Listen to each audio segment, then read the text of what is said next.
gawin. Di ba? So, again, ulitin ko, interweek is still bullish. Ang target pa rin natin is ito. So, titingnan natin kung bibigyan tayo ng ganon or ganon. Okay, so ganon lang yung gagawin yan, mga tol, no? So, higher time premium interweek yan.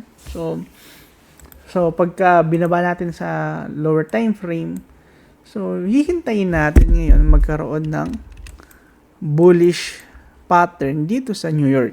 Okay? So, dalawa lang yan. It's either sweep dito ng low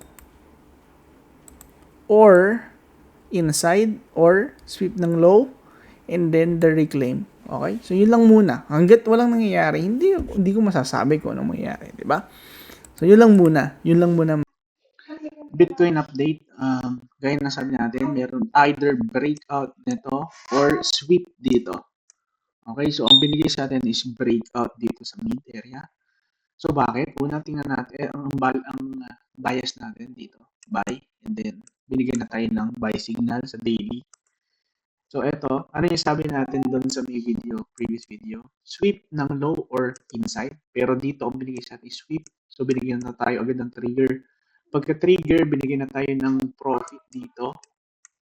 And then, kahapon, nagkaroon na tayo ng breakout dito sa blue. Gaya ng nasa video, yung blue na yan is sign of breakout. Nagkaroon na tayo ng ano target previous week high, gaya ng sabi ko sa inyo. Yan. Kasi ang nasa trade finder natin is buy parehas valid, no? So, yun.